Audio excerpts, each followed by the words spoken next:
Welcome to comrade Telugu news channel కి స్వాగతం. ముందుగా హెడ్లైన్స్. యువతకు ఇబ్బడి ముబ్బడిగా అవకాశాలు, బడ్జెట్ పై మోదీ.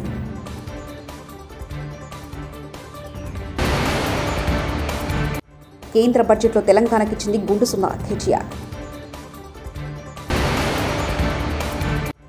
కంటోన్మెంట్ ఎమ్మెల్యే కుమారి లాస్యాన నేత అకాల మరణం పట్ల తీవ్ర సంతాపాన్ని వ్యక్తం చేస్తున్న సీఎం రేవంత్ రెడ్డి. అనేక మందిని పొట్టన పెట్టుకున్న జగన్ రెడ్డి ఈరోజు సేవ్ డెమోక్రసీ అంటూ ఢిల్లీ వెళ్తున్నారు. సీఎం చంద్రబాబు వ్యాఖ్య. కేంద్ర ఆర్థిక మంత్రి నిర్మలా సీతారామన్ మంగళవారం లోక్సభలో ప్రవేశపెట్టిన 2024-25 వార్షిక బడ్జెట్ ప్రధాని నరేంద్ర మోదీ స్పందించారు. దేశ ఆర్థిక అభివృద్ధికి కొత్త పుంతలు తొక్కించే బడ్జెట్ ఇదని, యువతకు ఇబ్బడి ముబ్బడిగా అవకాశాలు లభిస్తాయన్నారు. యువత నైపుణ్యాలను పెంచే బడ్జెట్ అని తెలిపారు. సమాజంలో అన్ని వర్గాలకు సాధికారత కల్పించినట్లు చెప్పారు.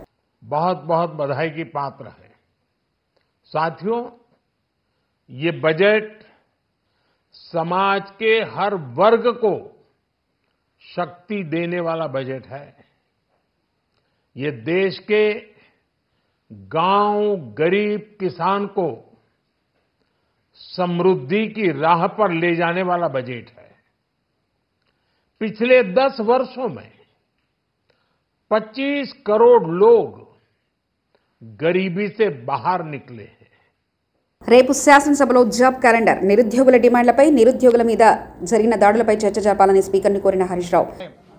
నిరుద్యోగుల పోరాటాన్ని అణిచివేస్తున్న తీరు, నిరుద్యోగుల మీద అక్రమంగా పెడుతున్న కేసులు, నిరుద్యోగ యువతీ యువకులను హాస్టళ్లలో చొరబడి వాళ్లను కొడుతున్నటువంటి తీరు, అశోక్ నగర్ సెంట్రల్ లైబ్రరీలో దాడి చేసిన తీరు, ఈ యొక్క మొత్తం నిరుద్యోగ సమస్యలు, అదేవిధంగా జాబ్ క్యాలెండరు, గ్రూప్ 2, గ్రూప్ 3 ఉద్యోగాలకు పోస్టుల సంఖ్య పెంచడము, దీని మీద రేపు చర్చ పెట్టాలని చెప్పి బీఆర్ఎస్ పార్టీ తరఫున స్పీకర్ గారు ముందు ప్రతిపాదన పెట్టాం. రేపు నిరుద్యోగుల ఎజెండాను తప్పకుండా చేపట్టాలని, దీన్ని మీద చర్చ జరపాలని, ఈ రాష్ట్రంలో లక్షలాది మంది నిరుద్యోగ యువతీ యువకులను కాంగ్రెస్ పార్టీ మోసం చేసింది. మీరు ఆ రోజు వాళ్ళకు పంచరంగుల ప్రచారం చేసిండ్రు, కలలు చూపించిండ్రు, జాబ్ క్యాలెండర్ ఇస్తామని, 2 లక్షల ఉద్యోగాలు ఇస్తామని ఫుల్ పేజ్ అడ్వర్టైజ్మెంట్లు ఇచ్చి ఇవాళ వాళ్ళను రోడ్ల మీదకి తెచ్చినారు, వాళ్ళ మీద అక్రమ కేసులు పెడుతున్నారు. దాని మీద రేపు చర్చ జరగాలని చెప్పి బీఆర్ఎస్ పార్టీ పక్షాన బీఎస్సీలో చెప్పడం జరిగింది. కేంద్ర బడ్జెట్లో ఏపీకి వరాలు అందడంపై ముఖ్యమంత్రి చంద్రబాబు నాయుడు ఆనందాన్ని వ్యక్తం చేశారు. కేంద్ర బడ్జెట్లో ఏపీకి తగిన గుర్తింపు కలిగిందన్నారు. 15,000 కోట్లు అమరావతికి ఇవ్వడానికి బడ్జెట్లో పెట్టారన్నారు. పోలవరం నివేదికలో సమాంతరంగా డయాఫ్రమ్ వాల్ కట్టాలి అని చెప్పారు. దీనికి కేంద్రం మద్దతు ఇస్తామని కూడా చెప్పారన్నారు. వెనుకబడిన జిల్లాలో ప్రకాశం జిల్లాను కూడా చేర్చారన్నారు. ఎకనామిక్ గ్రోత్కు కూడా ముందుకు వచ్చారని తెలిపారు.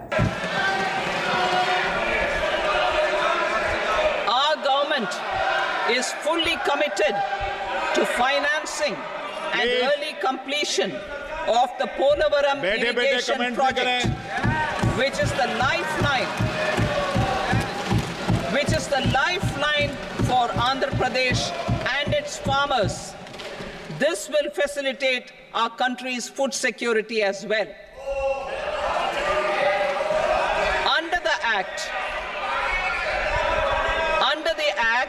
ఆంధ్రప్రదేశ్ కేంద్ర బడ్జెట్ ఏపీ బీహార్ బడ్జెట్ లాగా ఉందని టీఆర్ఎస్ వర్కింగ్ ప్రెసిడెంట్ కేటీఆర్ అన్నారు. మంగళవారం మీడియాతో మాట్లాడుతూ ఏపీకి ఇచ్చిన దానిపై మాకు బాధ లేదు, అసూయ లేదని అన్నారు. ఏపీ పునర్విభజన చట్టంలో ఏపీతో పాటు తెలంగాణ కూడా ఉందని గుర్తు చేశారు. బీజేపీ గతంలో తెలంగాణలో 4 ఎంపీలు ఉంటే ఇప్పుడు 8 మంది ఎంపీలు ఉన్నారన్నారు. తెలంగాణ బీజేపీ ఎంపీలు సాధించింది ఏమీ లేదని విమర్శించారు. వారికి ఇక్కడే స్థిర నివాసం కూడా ఉంది కాబట్టి ఈ బడ్జెట్లోనైనా మనకు న్యాయం చేస్తారేమో, ఈ బడ్జెట్లోనైనా తెలంగాణ పారిశ్రామిక రంగానికి, తెలంగాణలోని పేదలకు, తెలంగాణలోని ఇన్ఫ్రాస్ట్రక్చర్కి పెద్దపీట వేస్తారేమని చెప్పి మేము ఆశించినాం. కానీ దురదృష్టం ఇవాళ 48,21,000 కోట్లతో బడ్జెట్ పెట్టినప్పటికీ అందులో పెద్ద ఎత్తున కొన్ని రాష్ట్రాలకు పెద్దపీట వేసినప్పటికీ తెలంగాణ ప్రస్తావన మాత్రం లేకపోవడం అనేది నిజంగా కూడా బాధాకరం, శోచనీయం. తెలంగాణలో 4 బీజేపీ ఎంపీలు గతంలో ఉంటే ఇవాళ తెలంగాణ ప్రజలు ఆ సంఖ్యను రెట్టింపు చేసినారు, 8 మందిని గెలిపించారు. అయినప్పటికీ 8 రూపాయలు కూడా కేంద్ర ప్రభుత్వం ఈ బడ్జెట్లో ఇవ్వకపోవడం అనేది నిజంగా బాధాకరం, తీవ్రంగా కూడా తెలంగాణ ప్రజలందరినీ కూడా విస్మయపరిచిన అంశం. బడ్జెట్ చూస్తూ ఉంటే ఇప్పటిదాకా నేను కామెంటరీ కూడా వింటూ ఉన్నాను. ఇది కేంద్ర బడ్జెటా లేకపోతే బీహారు ఆంధ్రప్రదేశ్కు సంబంధించిన బడ్జెటా అనే విధంగా ఇవాళ చాలామంది మాట్లాడుతూ ఉన్నారు. మాకేమీ ఆంధ్రప్రదేశ్కి ఇచ్చినందుకు బాధ లేదు, సాటి తెలుగు రాష్ట్రం తప్పకుండా వారు బాగుండాలి, మంచిగా ఉండాలని కోరుకుంటోళ్ళం తప్ప వారికి నష్టం జరిగితే మేము కూడా బాధపడతాం. కానీ ఆంధ్రతో పాటు ఆంధ్రాకు ఇచ్చినట్టుగానే మీరు ఆంధ్రప్రదేశ్ తెలంగాణ అసెంబ్లీ సమావేశాలు ఇవాళ ప్రారంభమయ్యాయి. అసెంబ్లీలో సంతాప తీర్మానాన్ని ప్రవేశపెట్టారు. ఈ సందర్భంగా ముఖ్యమంత్రి రేవంత్ రెడ్డి మాట్లాడుతూ సాయన్న అత్యంత సామాన్య కుటుంబంలో జన్మించి అంచెలంచెలుగా ఎదిగారన్నారు. ఎమ్మెల్యేగా ప్రజలకు ఎన్నో సేవలు చేసిన ఆయన ప్రజా జీవితంలో మరణించారన్నారు. సాయన్న వారసురాలుగా కుమారి లాస్యాని తాను ప్రజలు కంటోన్మెంట్ ఎమ్మెల్యేగా ఎన్నుకున్నారన్నారు. కానీ ప్రమాదవశాత్తు లాస్య మరణించడం బాధాకరమన్నారు. వారు 5 సార్లు శాసనసభ్యుడిగా, ప్రజా జీవితంలో కంటోన్మెంట్ బోర్డు మెంబర్గా, కంటోన్మెంట్ ప్రాంత ప్రజా సమస్యల పరిష్కారంలో వారు ఎనలేని కృషి చేసినారు. వారు సిట్టింగ్ శాసనసభ్యుడిగా ఉన్నప్పుడే ప్రజా జీవితంలోనే వారు మరణించడం జరిగింది. ఆ తర్వాత వారిచ్చిన వారసత్వాన్ని, వారు నెరవేర్చాల్సిన బాధ్యతలను, వారిని అభిమానించిన ప్రజల కోసం కుమారి లాస్యానందిత కూడా ప్రజా జీవితంలోకి వచ్చి వారు బ్రతుకున్నప్పుడే వారు కార్పొరేటర్గా, ఆ తర్వాత వారి తరఫున వారిని నమ్ముకున్న ప్రజల కోసం వారు శాసనసభ్యురాలుగా ఎన్నికై ప్రజా జీవితంలోకి వచ్చి కష్టపడి పనిచేయాలన్న ఆలోచనతోటి వారు ప్రజా జీవితంలోకి వచ్చారు. 5 సార్లు శాసనసభ్యుడిగా సాయన్న గారు చేసిన ఎనలేని సేవలను దృష్టిలో పెట్టుకొని వారి వారసురాలుగా లాస్యానందితను కంటోన్మెంట్ ప్రజలు వారిని ఎన్నుకోవడం జరిగింది. మనమందరం కూడా 37 సంవత్సరాల చదువుకున్న ఒక యువతి, వెనుకబడిన సామాజిక వర్గాల నుంచి చైతన్యంతో ప్రజలకు సేవను అందించాలని ముందుకు వచ్చినప్పుడు మనందరం కూడా మహిళా సాధికారత కోసం ఎదురు చూస్తున్న వాళ్ళం. ఆ మహిళల తరఫున ప్రజాప్రతినిధి ఇక్కడికి వచ్చి పంచాయతీరాజ్ నిధుల మళ్లింపుపై శాసనమండలిలో మాట్లాడిన గౌరవ ఉప ముఖ్యమంత్రి పవన్ కళ్యాణ్. సర్వశ్రీ దువ్వారపు రామారావు గారు, వి తిరుమల నాయుడు గారు, కంచర్ల శ్రీకాంత్ గారు, గౌరవ ఎమ్మెల్సీ వారు 3 ప్రశ్నలు అడిగారు. అధ్యక్ష, పంచాయతీరాజ్ గ్రామీణాభివృద్ధి శాఖకు సంబంధించి వారు అడిగిన ప్రశ్నల్లో మొదటిది పంచాయతీలకు విడుదల చేసిన 14 మరియు 15 ఆర్థిక సంఘం నిధుల్లో దాదాపు 9,000 కోట్లను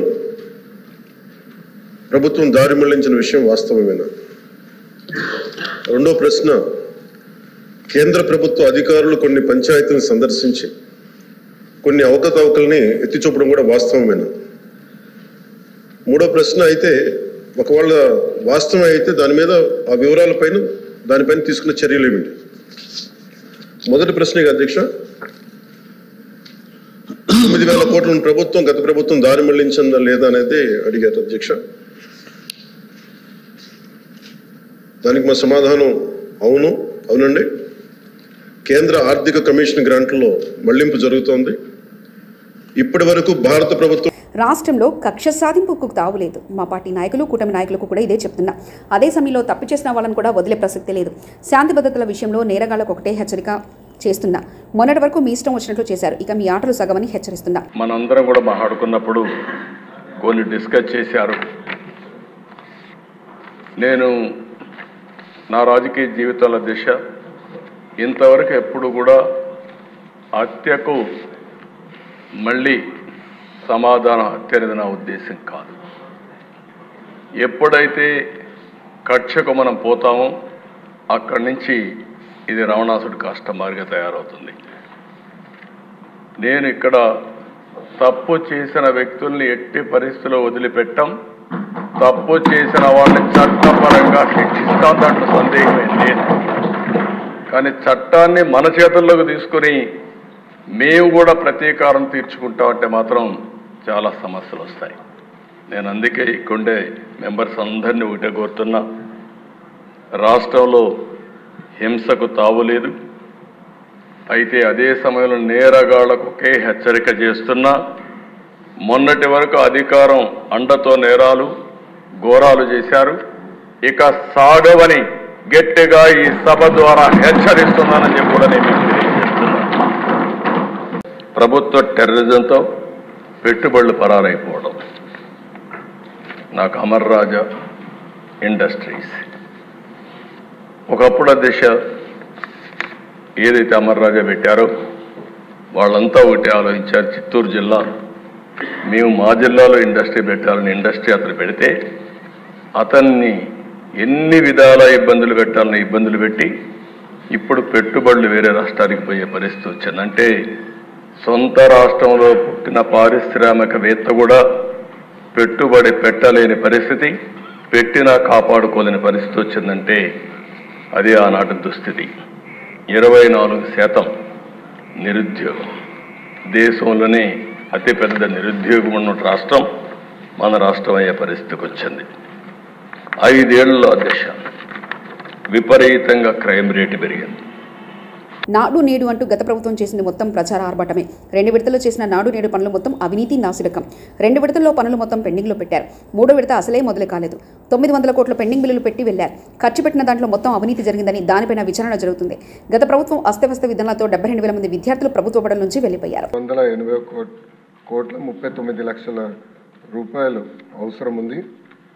2వ విడత కింద 22,311 పాఠశాలలో పనులు చేపట్టడం జరిగింది.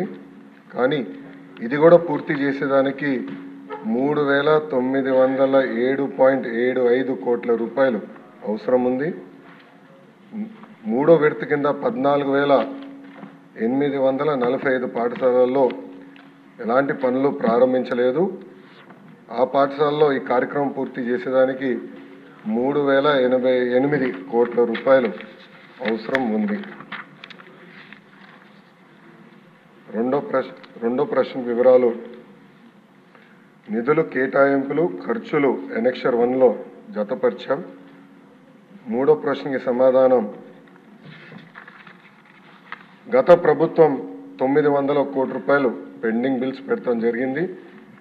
ఈ కార్యక్రమం పూర్తి చేసడానికి 7,877 కోట్ల. గత జగన్ రెడ్డి ప్రభుత్వంలో పోలీస్ వాహనాలు కొని వాటికి డబ్బులు కట్టనందుకు మహేంద్ర వాళ్ళు ఏపీ పోలీసులను బ్లాక్ లిస్టులో పెట్టారు. మేము వచ్చిన తర్వాత అవి కట్టాల్సి వచ్చింది. కానీ దానికి బిల్స్ కూడా పేమెంట్ చేయకపోవడం వల్ల ఏపీ పోలీసుని లాస్ట్ గవర్నమెంట్లో మహేంద్ర వాళ్ళు బ్లాక్ లిస్ట్లో పెట్టుకున్నారు అధ్యక్ష. అది చాలా సిగ్గుచేటు అన్నమాట. అది బ్లాక్ లిస్ట్లో పోలీస్ డిపార్ట్మెంట్ పెట్టుకొని ఈ రోజుకి కూడా కోర్టులో వాళ్ళు వేసుకుంటే మొన్న ఈ గవర్నమెంట్ వచ్చిన తర్వాత 13 కోట్ల రూపాయలు దానికి వెహికల్స్ కూడా చెల్లించడం జరిగింది అధ్యక్ష. ఇప్పుడైతే సుమారుగా దగ్గర మనకున్న వెహికల్స్ 8,000 వెహికల్స్లో దగ్గర 50% వరకు కూడా అవన్నీ కూడా స్క్రాప్కి ఇవ్వాల్సిన పరిస్థితి ఉంది అధ్యక్ష. వాహనాలు అయితే ఉన్నాయి అధ్యక్ష, కొరత ఉంది అధ్యక్ష. ల్యాండ్ టైటిలింగ్ యాక్ట్ బిల్లు రద్దు చేస్తూ అసెంబ్లీ ఏకగ్రీవ ఆమోదం. అచ్చమైన తెలుగులో ఒక్క పదం కూడా ఇంగ్లీష్ వాడకుండా చదివిన సభాపతిని అభినందించిన అసెంబ్లీ సభ్యులు. రద్దు బిల్లు 2024ను ప్రవేశపెట్టేందుకు అనుమతి కోరుతారు.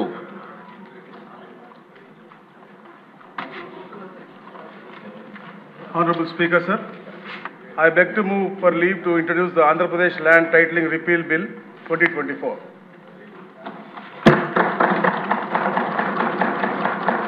మంత్రి గారి ప్రతిపాదన సభా సమక్షంలో ఉంది. ఇప్పుడు ఈ విషయం ఆంధ్రప్రదేశ్ భూమి హక్కుల యాజమాన్య రద్దు బిల్లు 2024ను ప్రవేశపెట్టడం. ఈ ప్రతిపాదనను సభలో సుముఖంగా ఉన్నవారు అవును అనండి.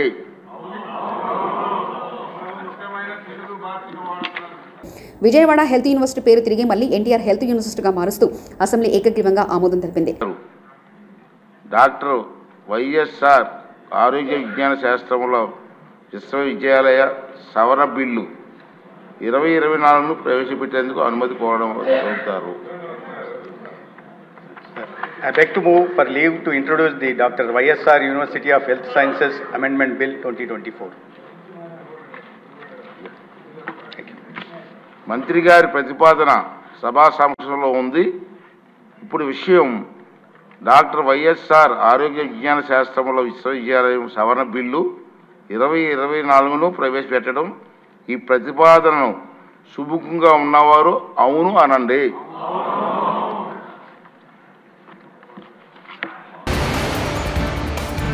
యువతకు ఇబ్బడి ముబ్బడిగా అవకాశాలు. బడ్జెట్పై మోదీ.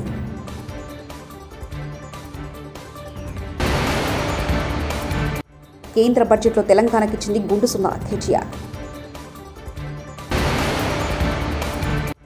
కంటోన్మెంట్ ఎమ్మెల్యే కుమారి లాస్యాల నేత అకాల మరణం పట్ల తీవ్ర సంతాపాన్ని వ్యక్తం చేస్తున్న సీఎం రేవంత్ రెడ్డి. అనేక మందిని పొట్టన పెట్టుకున్న జగన్ రెడ్డి ఈరోజు సేవ్ డెమోక్రసీ అంటూ ఢిల్లీ వెళ్తున్నారు. సీఎం చంద్రబాబు వ్యాఖ్య. ఇవి బులెటిన్ విశేషాలు. చూస్తూనే ఉండండి కామ్రేడ్ తెలుగు న్యూస్ ఛానల్ ప్రతినిధి ఒంటేరు రమేష్ చంద్ర పరకాల.